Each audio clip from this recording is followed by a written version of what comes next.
Okei, sukelletaanpa uskomattomaan tarinaan, joka on piilossa syvällä ihmisen genomissa. Nimittäin kurdien tarinaan, joka on täynnä ristiriitoja. Ajatelkaapa, jos teidän DNA ja teidän kieli kertoisivat kaksi aivan eri tarinaa siitä, keitä te olette.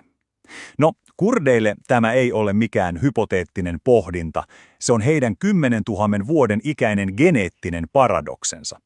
Ja tämä mysteeri alkaa täältä, Kurdistanista. Alueelta, joka levittäytyy Turkin, Syyrian, Iranin ja Irakin mahtavien vuoristojen yli.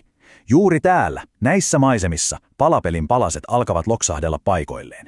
Toisaalta meillä on siis kurdin kieli, joka näyttää syntyneen suhteellisen äskettäin. Mutta sitten, kun katsotaan heidän DNAtaan, se kertookin tarinan, joka ulottuu paljon kauemmas menneisyyteen. Eli kumpi tarina on se oikea? DNAn tarina vai kielen tarina? No, jotta saadaan tähän selvyys, meidän täytyy kaivautua todella syvälle geneettiseen aineistoon ja aloitetaan kaikkein vanhimmista todisteista.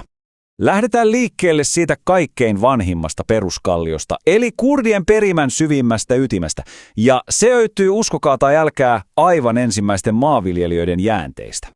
Ollaan nyt paikassa nimeltä Gandhare, aivan nykyisen Iranin Kurdistanin ytimessä. Täältä tieteemiehet löysivät jäänteitä ihmisistä, jotka olivat kirjaimellisesti karjanhoidon keksijöitä. Ja katsokaa tätä aikajanaa, se on aivan huima. Tässä ei puhuta mistään pienestä erosta. Geneettisesti Zagrosin vuoriston asukkaat eivät olleet vain joku sivuhaara muista maanviljelijöistä. He olivat käytännössä täysin oma, erillinen puunsa ihmiskunnan sukupuussa. Okei, eli jos perimän ydin on näin ikivanha ja paikallinen, niin mistä ihmeestä moderni kurdin kieli sitten oikein tuli? Sehän kuuluu indo-iranilaiseen kieliperheeseen. No, noin 2000 vuotta ennen ajanlaskun alkua Aron paimentolaiset Keski-Aasiasta vaelsivat alueelle. He toivat mukanaan hevoset ja sen kielen, josta kurdi myöhemmin kehittyi. Ja tiedättekö, normaalisti tällainen kielenvaihdos tarkoittaa, että uusi porukka jyrää vanhan alleen. Mutta DNA kertookin jotain aivan muuta. Katsotaanpa esimerkkiä. Etelä-Aasiassa, jonne samat Aron vaeltajat myös menivät, heidän geneettinen jälkensä on joissain väestöissä jopa 72%, aivan valtava luku. Se on siis se, mitä voisi odottaa tapahtuvan. Mutta miten kävi Kurdistanissa? No, täältä se paljastuu 6%, siis vain 6. Se on aivan mitätön määrä verrattuna tuohon 72%. Ja tämä on se avain koko juttuun. Ihmiset, jotka tuoivat uuden kielen, eivät korvanneet ketään. Päinvastoin he itse sulautuivat siihen valtavaan, jo olemassa olevaan paikalliseen väestöön. Kieli jäi, mutta geenit eivät juurikaan. Tämä sitaatti tiivistää sen täydellisesti. Kieli on imperiumin jäänne. Genomi on alkuperäinen asiakirja. Tavallaan valloittajat sulatettiin paikalliseen kulttuuriin ja heidän kielestään jäi vain fossiili jäljelle. No niin, nyt kun tämä suurin paradoksi on ratkaistu, voidaan alkaa koota koko kuvaa kurdien perimästä, mitä kaikkea siellä oikein on. Kurdien genomi on kuin kakku, jossa on 4 erillistä tosi vanhaa kerrosta. Pohjalla on se kaikkein vanhin 10 000 vuotta vanha Zagros-vuoriston maanviljelijöiden perimä. Sitten siihen on lisätty kerros Kaukasuksen metsästäjäkeräilijöitä, ripaus Levantin maanviljelijöitä lännestä ja vielä vähän Anatolian maanviljelijöitä. Aika monipuolinen sekoitus, eikö? Eli kun kaikki nämä palaset lasketaan yhteen, lopputulos on aika selvä.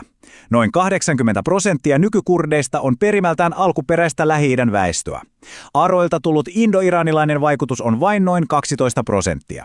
Juuret ovat siis todella syvällä kivikautisessa Lähi-idässä. Ja mikä tässä on ehkä kaikkein uskomattominta, on se, miten sitkeä tämä geneettinen perusta on ollut. Se ei ole vain vanha, se on selvinnyt kaikista historian myllerryksistä. Ajatelkaa kaikkia niitä imperiumeja, jotka ovat marssineet alueen yli, Akemenidit, Sassanidit ja niin edelleen. Ne tulivat ja menivät, mutta siellä alla Zagros-vuorten asukkaiden perimä pysyi pohjimmiltaan samana tuhansien vuosien ajan. Imperiumit eivät onnistuneet pyyhkimään sitä pois. Ja jos kaipaatte vielä toista todistetta, katsotaanpa immuunijärjestelmään. Meillä kaikilla on HLA-geenejä, jotka auttavat meitä taistelemaan paikallisia tauteja vastaan, ja ne muuttuvat tosi hitaasti. Ja arvatkaapa mitä, kurdien HLA-geenit ovat kaikkein lähimpänä armeenialaisia ja georgialaisia. Tämä on kuin toinen, riippumaton todiste siitä, että heillä on yhteinen, muinainen, esi-indo-eurooppalainen perusta. Okei, Tämä kaikki on todella mielenkiintoista historiaa. Mutta miksi tällä on väliä juuri nyt, tänä päivänä? No siksi, että tämä koko tarina on siirtynyt pois laboratorioista ja suoraan maailmanpolitiikan näyttämölle. Vuonna 2019 kurdin kulttuurijärjestöt tekivät jotain poikkeuksellista.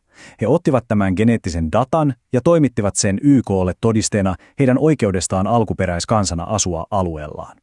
Yhtäkkiä genomista onkin tullut poliittinen työkalu, melkein kuin oikeudellinen todiste.